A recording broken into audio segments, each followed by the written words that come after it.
Bayangkan sebuah negara yang pada akhir abad ke-18 hanyalah kumpulan koloni di tepi benua.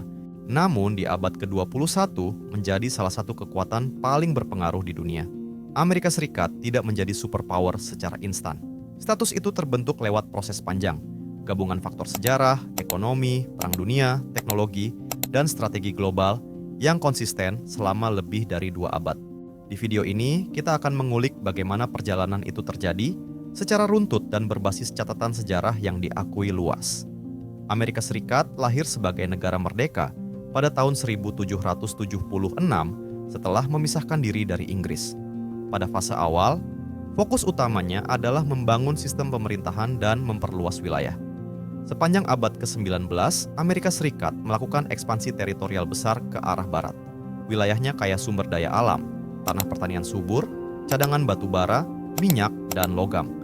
Kombinasi sumber daya dan arus migrasi besar dari Eropa menciptakan ledakan populasi produktif. Tenaga kerja melimpah dan pasar domestik luas menjadi modal awal pertumbuhan ekonomi jangka panjang. Memasuki akhir abad ke-19, Amerika mengalami revolusi industri besar. Jalur kereta api menghubungkan wilayah luas, pabrik baja dan manufaktur berkembang, serta produksi massal mulai diterapkan. Nama-nama seperti Carnegie di industri baja dan Ford di otomotif menandai era industrialisasi cepat. Model produksi massal membuat barang lebih murah dan terjangkau, sekaligus meningkatkan output nasional. Menjelang awal abad ke-20, ekonomi Amerika sudah termasuk yang terbesar di dunia industri. Namun, saat itu Amerika masih cenderung berfokus ke dalam negeri. Perannya di politik global belum dominan. Titik perubahan pertama datang dari Perang Dunia I. Ketika AS masuk perang pada 1917, kontribusi industri dan logistiknya memberi dampak besar bagi pihak sekutu. Setelah perang, ekonomi Eropa melemah, sementara kapasitas produksi Amerika tetap kuat. Dari sini, posisi finansial Amerika mulai naik sebagai pemberi pinjaman dan pemasok utama. Titik balik paling menentukan terjadi pada Perang Dunia Kedua. Saat banyak negara Eropa dan Asia mengalami kehancuran infrastruktur, wilayah Amerika tidak menjadi medan perang langsung. Industri mereka justru beroperasi penuh untuk memproduksi persenjataan, kendaraan, kapal, dan logistik perang. Pada akhir perang tahun 1945,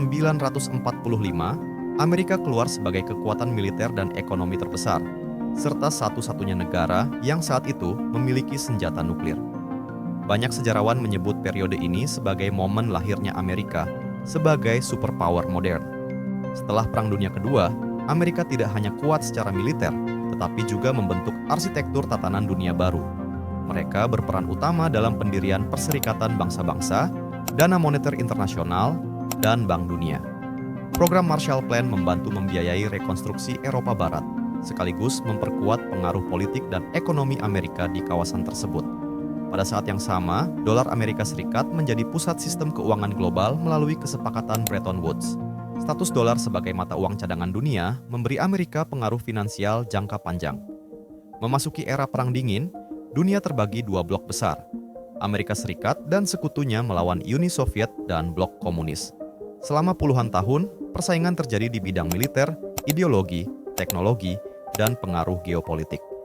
Amerika membangun jaringan aliansi seperti NATO dan memperluas kehadiran militernya di berbagai kawasan.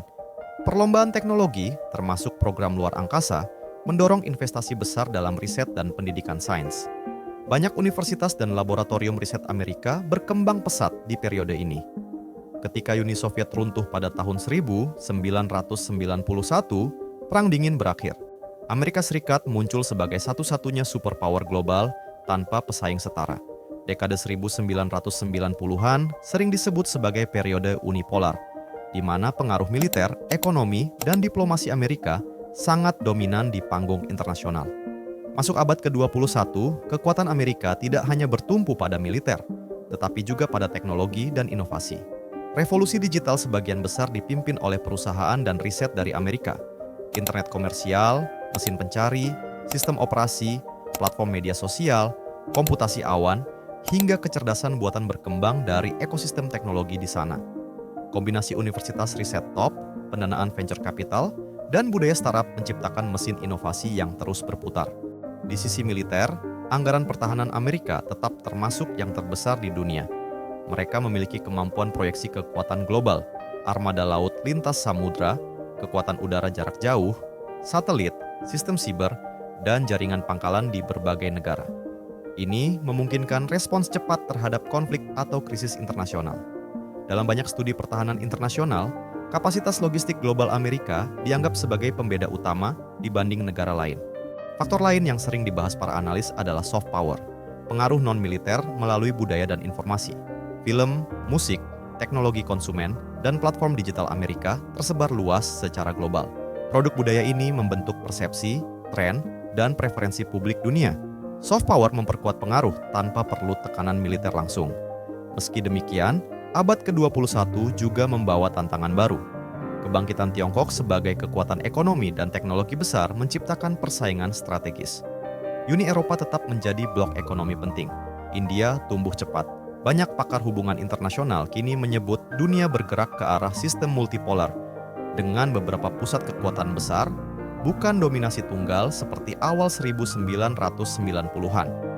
Namun dalam hampir semua pengukuran utama, ukuran ekonomi, inovasi teknologi, kapasitas militer, jaringan aliansi, dan pengaruh finansial, Amerika Serikat masih berada di lapisan teratas.